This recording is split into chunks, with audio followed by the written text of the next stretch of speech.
Are the Bengals truly built to beat the Kansas City Chiefs? We'll react to Joe Burrow's comments, plus the latest on Dax Hill and our first ever all-name draft.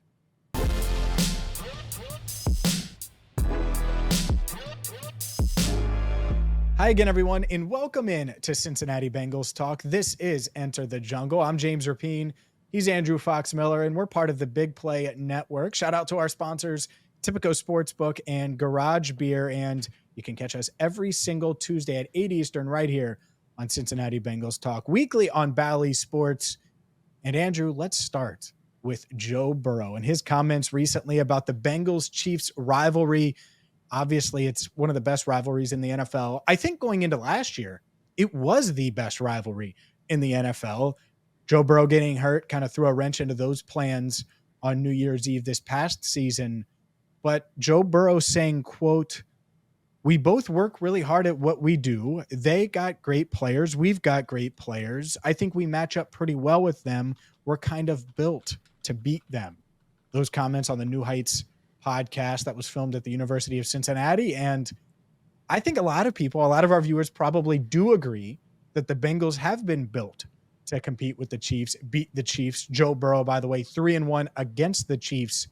Do you agree with number 9?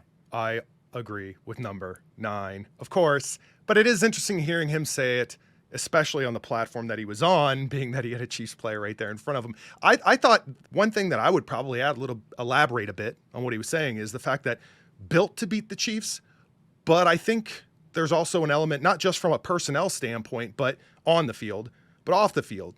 You know, Lou Anarumo matches up very well against that Chiefs offense. Creativity, you know, knowing what he's up against and be able to plan appropriately. On the flip side, Steve Spagnuolo against Joe Burrow is always fun to watch. You know, like we talk about how Burrow and Brady are the only ones that have beaten Mahomes in the postseason.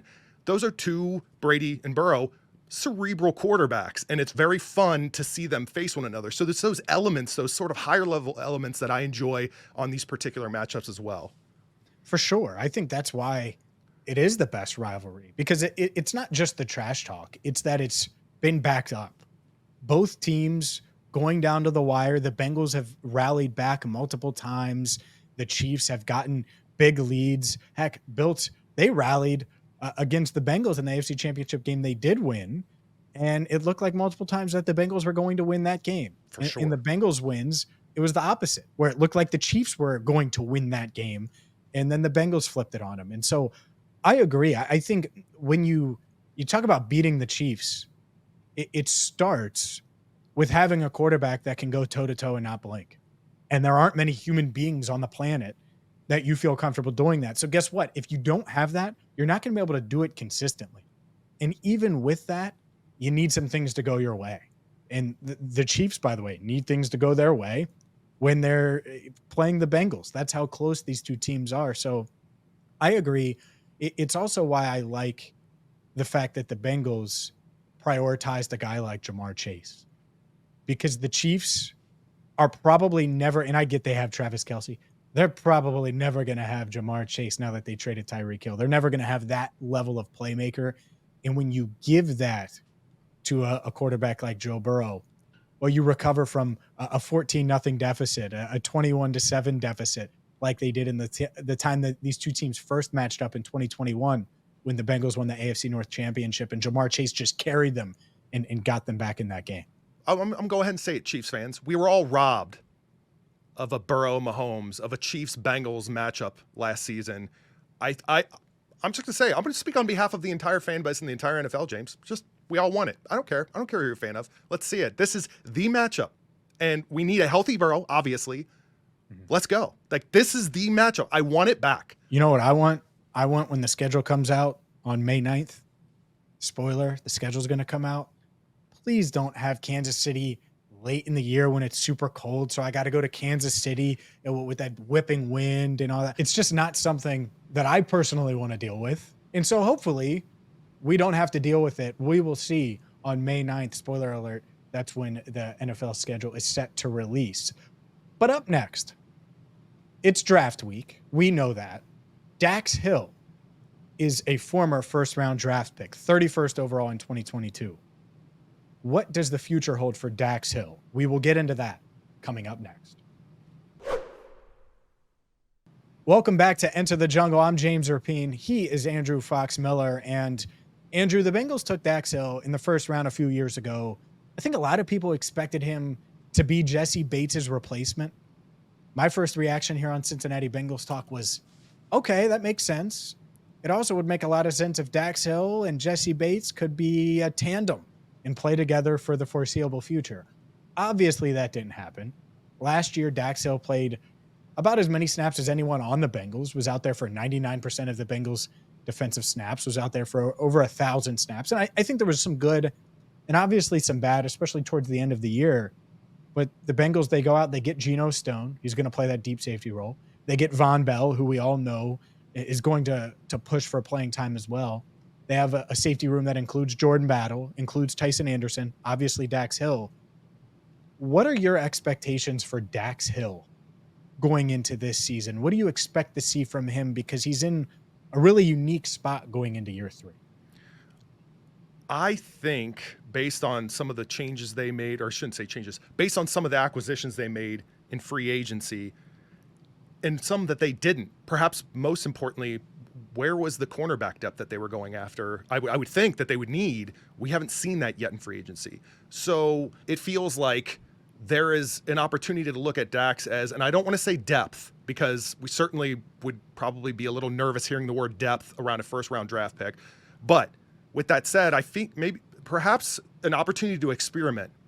Let's say the free safety experiment maybe didn't go the way they had planned, maybe the way Dax had even planned. And here's an opportunity to maybe put him in a role that he had more snaps at in college, that they maybe were trying to offset by giving him a lot of free safety snaps to see where things would go. And now we're going to maybe pull back the reins a bit and experiment a bit and get him in a position where he can play that sort of box safety, where he could play that slot corner, areas that he has shown a tendency to be strong at, especially in college, but certainly in the NFL as well, based on the PFF scores that are out there. I think this is going to be that year to figure out where he is going to fill moving forward, which could be a good thing, but also unfortunate in the sense that we've got, going to have to extend him another year. And what if he really comes to fruition as far as what he's going to do? How much time do we really have to reap the benefit or the reward of that, of a player of that caliber? That's what's annoying about this, is everyone sees Dax Hill's potential. In fact, he's a couple of dropped interceptions away, and defensive backs drop interceptions, but a couple of dropped interceptions away from having 110 tackles, 5 picks in his first year at safety. That's pretty darn good. And the problem is when you take these uber athletic slot defenders and really just these versatile pieces, because he can play nickel, he can play outside corner if you want him to, he could certainly play safety, box safety, he can play deep safety. We saw that last year. The problem is you have to have a vision. And it felt like their vision was, all right, let's get him to be Jesse Bates. Well, he wasn't that in college, and so he needs reps there. He didn't get those as a rookie. So last year is basically his rookie year, make some mistakes down the stretch. The Bengals want to turn him into essentially a super sub. And no one told me that, but let's look at exactly what their actions are. They haven't added a corner as of now in free agency that would push for cornerback reps and snaps. I think they're going to have him back up outside corner, back up nickel behind Mike Hilton, get him on the field in some of those packages, and be a 3rd/4th safety where he's on the field at times. And to your point, we're talking about a first rounder here. We're talking about someone, by the way, that I think has the talent, has the highest ceiling in that safety room. It stinks because it felt like they almost wasted his rookie year. And I know it isn't that cut and dry, but they didn't get him on the field as a rookie. And by not doing that, they didn't find out what he was good at, what he's not good at. And they also basically redshirted him. And when you redshirt him and you're under contract, well, now you have to make the 5th-year option decision in the near future. Like it snowballs, and it feels like they're wasting a player that we thought was going to be a big piece of what they do. Obviously, it's draft week this week. Dax Hill was 11th on their draft board. 11th.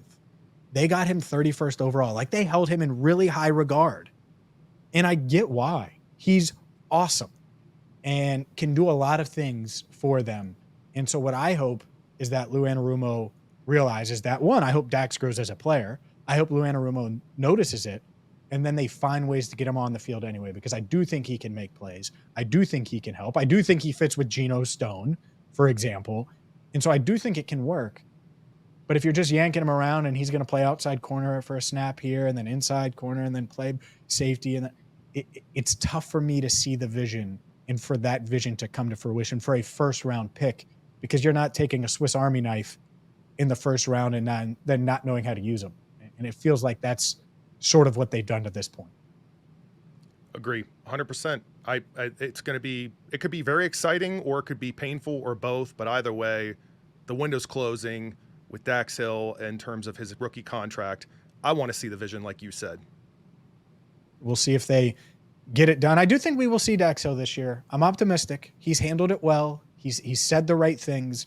And so we'll see if he can take a step forward, if the Bengals can take a step forward defensively with their revamped secondary.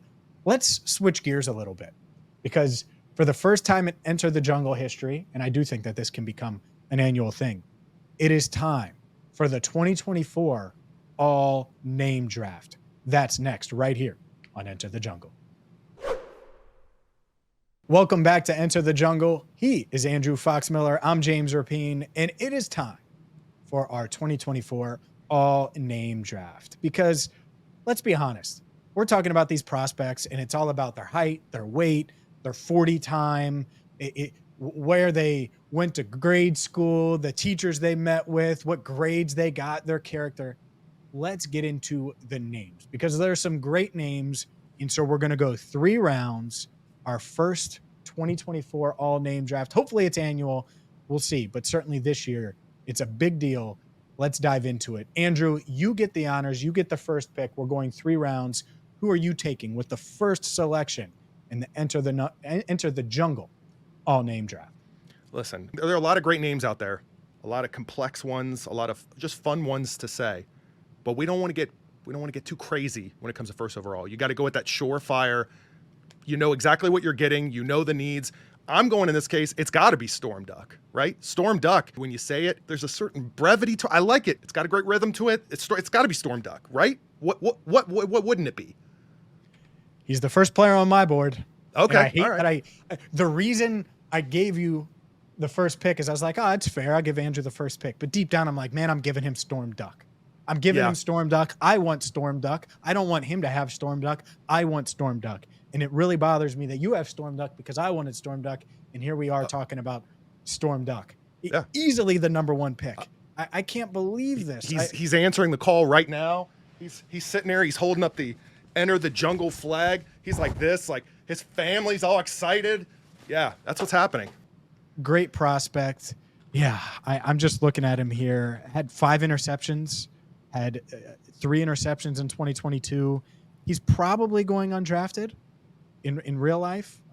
Either way, though, Storm Duck, sign me up. All right, so my first pick, I'm going to stick with defense here, and I'm going to stick in the defensive backfield.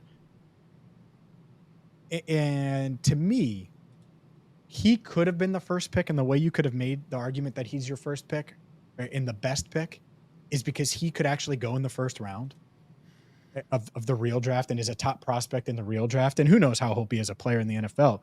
But JaQuincy McKinstry, Kool-Aid McKinstry, is a no-brainer. You walk around with the name Kool-Aid, and you look at Dane Brugler's draft guide, it is Kool-Aid right there, the cornerback from Alabama. I love him. And his grandmother gave him the nickname Kool-Aid. You want to know why? Because he had a Kool-Aid smile, according to Dane Brugler's draft guide. So I'm all in on Kool-Aid McKinstry. I was hoping to get Storm Duck and Kool-Aid McKinstry with my first 2 picks, but I have to take Kool-Aid here with my first pick. That's to me, it's probably a no-brainer. I would argue if I was to go for some nuance here, do we count sort of the nickname? But hey, look, it shouldn't be that complicated. I'm going to go with it. I'll allow it, and I'm also jealous. So there you go. Yeah, it's a no-brainer for me. All right, now we'll go snake style. So I'll take one more here, and then you get to go since you got Storm Duck. Otherwise, I was going to let you go, but you know what? I just switched it up mid-draft here. Mikel Pillow Smiley, edge out of Virginia State. An edge rush out of Virginia State. Mikel Pillow Smiley is my second pick. Pillow Smiley. You know, I Googled him and I just typed in pillow-smiley and smiley face pillows came up. That's how you know you're part of the all-name team, is when your name is Mikel Pillow Smiley. Mikel Pillow Smiley, welcome to the all-name draft. Round 2, you're the first pick of round 2. You join Kool-Aid McKinstry on Team James. Yeah, that's I didn't know we were going snake. It would have worked out that he would have gone 3rd overall, because that's what I would have taken as well. It would have offset Storm Duck, and then the sort of, that soft, comfortable feeling of a pillow smile. I liked the way it was sounding. My team was going to be great. Oh my God. All right. So, well, let's see here. You get back-to-back I'm ready. here. I'm ready. Yeah, I know. Back-to-back is going to be tough here. And I've got a wild card for my 3rd overall, my final pick. But first, we got to get to 2nd. I'm going to go with the simplicity again. I'm going to go with Tell Spies. Tell Spies, defensive tackle. I think Storm Duck, Tell Spies, it's a children's book that I'm starting to write right now. It's happening. That's right. No doubt. He was high on my board. I was considering him, but Kool-Aid McKinstry, and then obviously Pillow Smiley, no brainers. But that one was close for me. All right. So that's your 2nd round pick. You have one more. Who are you taking? A last one, just because I know you're a fan, and I just want to stab you with this one. It may not be the name pick, but it certainly could be up there with me. It's up there in the top tier. It's Ladd McConkey, man. I'm just going to throw it out there. I'm going crazy with this one. Because it was just a double-edged sword. I'm like, oh man, it's a fun name to say. And James likes him some Ladd McConkey. Ladd McConkey. He's 5'11", 186. He's a route technician. He's awesome. Yeah. No doubt about it. I did not have him on my all-name draft board. I had a feeling you might not. Obviously, love the prospect. All right, a couple that I'm not going to take that I'm really considering taking. Steel Chambers, the linebacker out of Ohio State. Steel Chambers. I mean, it's just an awesome name. Quante Stiggers. He's coming from the Toronto Argonauts of the CFL. Certainly up there, high on my list. A cornerback, 22 years old. Who knows where he'll end up, but Texas Tech center, Rusty Stats, baby. Rusty Stats is my pick here. And boy, oh boy, am I excited to land him. The fact that I really get the heart of things here, because Mikel Pillow Smiley, Kool-Aid McKinstry, and Rusty Stats. Meanwhile, you have Storm Duck, Tell Spies, and Ladd McConkey. Who did the all-name draft better? I'm just going to throw this out there. I was going to add Christian Mahogany, because I like the idea of 2 Browns and Mahogany on the line, but that was, that's pretty good. Yeah. That's pretty good. Yeah. He's up there as well. What names did we miss? Sound off in the comments. And up next, Zac Taylor on the passing of Bill Tobin. Welcome back to Enter the Jungle. I'm James Rapien. He is Andrew Fox Miller, and longtime NFL GM, helped put together the 1985 Chicago Bears, and Bill Tobin, a big part of the Bengals organization for years and years and years, passed away last week. He was 83 years old. Our thoughts and prayers are certainly with the entire Tobin family. Here's what Bengals head coach Zac Taylor had to say about Bill, which includes a pretty fun draft story. I hate this for Duke and his family, but just want to give my condolences to them.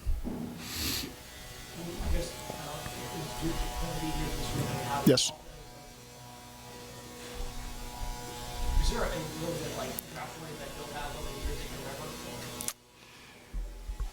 remember? Yeah, probably my favorite one. There can be a lot. My favorite one was when we were on the clock with the 5th pick in the 2021 draft, and we were talking about Evan McPherson, and a voice in the back of the room spoke up and said, in 1985 at the Bears, we took a rookie kicker and we went to the Super Bowl, and it worked out well for us. And I just kind of remember there being a silence after that comment. And then the next thing I remember was Duke submitting the pick for Evan McPherson. And so I think we were leaning that way anyway, but that comment always resonated with me, and he was obviously making his voice heard in that moment. And next thing you know, Duke's putting in Evan's name, and that's probably where Duke was headed anyway, but it's always good to have that last piece of advice. I think as a Bengals fan, it's been great to hear these stories of Bill that have been coming out, because I didn't know a ton about him other than some of the accolades, but hearing about him as a person, hearing some of the stories about him on social media and stories like Zach's telling, like it's been, it's clearly a hard, devastating loss for the organization and for Duke especially. Yeah, for sure. So thinking about Duke, obviously it's a big week for the entire Bengals organization. We will have you covered on Cincinnati Bengals Talk, and make sure you hit that subscribe button, ring the bell. For Andrew Fox Miller, I'm James Rapien. Thank you so much for watching. Enter the jungle.